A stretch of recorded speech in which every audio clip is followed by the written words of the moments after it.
السلام عليكم ورحمة الله وبركاته. مناد ஷேக் என்ன செய்ய சொன்னீங்கன்னா உங்களோட பயானை கேட்டேன். ஓகே,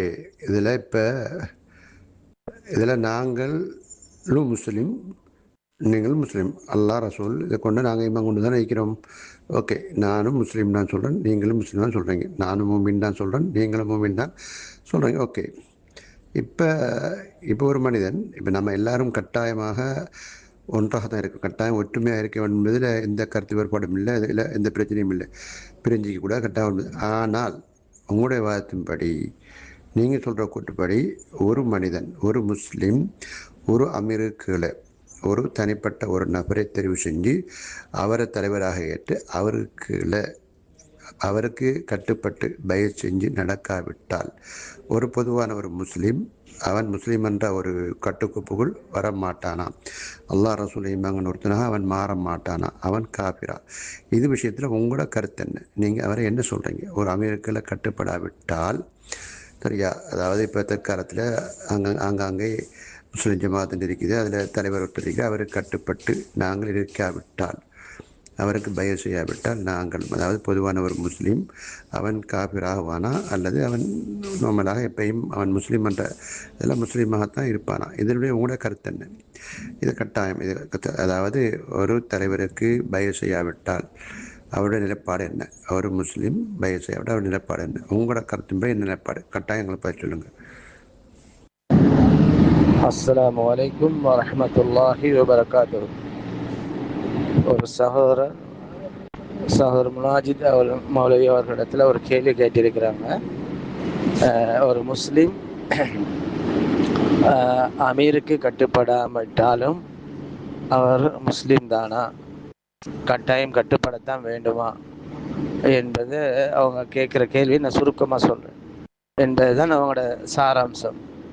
அடுத்தது ஒரு விஷயத்தை ஏற்றுக்கொள்கிறாங்க, நாங்கள் அதாவது ஒற்றுமையாகத்தான் இருக்க வேண்டும் என்பதை அவங்க ஏற்றுக்கொள்கிறாங்க. ஆனால் ஒற்றுமையாக இருக்க வேண்டும் என்பதற்காக அல்லாஹ்வும் தூதரும் எங்களுக்கு காட்டிக்கிற வழிமுறைகள் என்ன அப்படிங்கிறது தான் நாங்கள் பார்க்கணும். அப்போ அதை நாங்கள் புரிஞ்சுக்கிட்டா, தனித்தனியாக நாங்கள் முஸ்லீம்களாக இருக்கலும்னு சொன்னால் பிரிஞ்சு இருக்கலாம்ங்கிற கருத்து தான் வரும். இப்போ அல்லாஹ் அடிப்படையை என்ன சொல்கிறாங்க, அல்லாஹ் அதிகமாக குர்ஆன்ல சொல்லுங்க, நீங்கள் பிரியாதீர்கள், பிரிஞ்சா நீங்கள் உங்களுடைய வலிமை கொண்டு விடும், நீங்கள் உங்களுக்குள்ள ஒருவருக்கு சண்டை பிடிச்சு கொள்ளுவீங்க அப்படின்ட்டு நபி ஸல்லல்லாஹு அலைஹி வஸல்லம் சொல்கிறாங்க.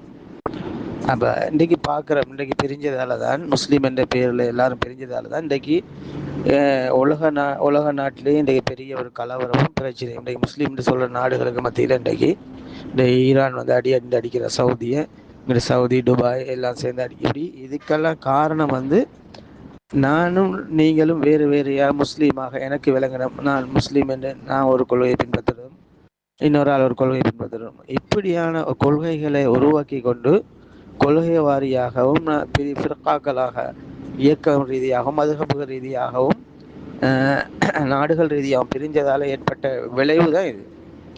இதனால தான் அல்லாஹ் அடிப்படையாக சொல்கிறான், நீங்கள் ஒற்றுமையாக இருக்க வேண்டும் என்றால் அதற்குரிய அசல் அடிப்படை ஒரு தலைமைத்துவத்தின் கீழ் வரணும், ஒரு தலைமையை ஏற்றுக்கொள்ளணும், ஒரு அமீர் கட்டுப்படணும் என்பதை தான் அல்லாஹ் அது அடிப்படையாக வச்சிருக்கிறார்.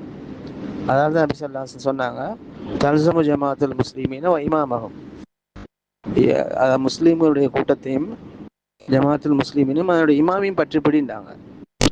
அது இல்லாட்டி அப்போதுதான் முழு பிரிவுகளை விட்டு ஒதுங்குங்கன்னு தான் சொன்னாங்களே தவிர ஃபிர்காக்களோட சேர்ந்து இருங்கன்னு சொல்ல.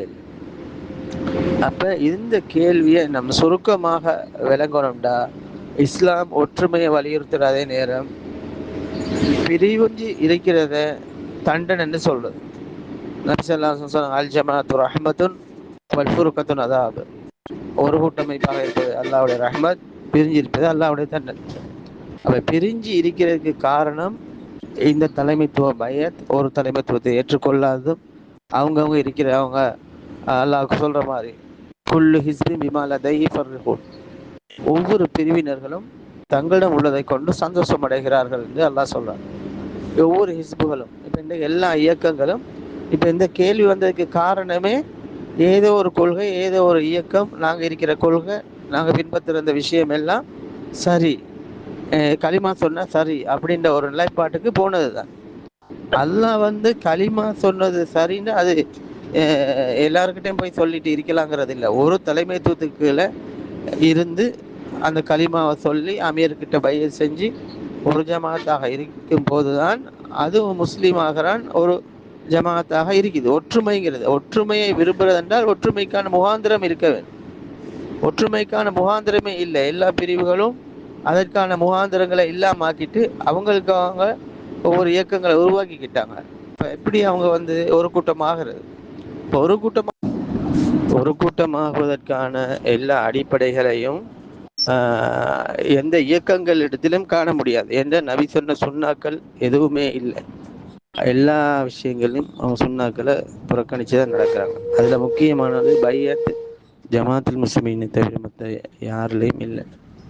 அதாவது ஜமாத்துல் முஸ்லிமீன் மட்டும்தான் சத்தியத்தில் பயணிக்கிறதுங்கிறதுக்கு இது தெளிவான நிறைய ஆதாரங்கள் இருக்குது. நான் சுருக்கமாக அந்த விஷயங்களை பதிவை முன் வைக்கிறேன். அஸ்ஸலாமு அலைக்கும் வரஹ்மத்துல்லாஹி வபரகாத்துஹு.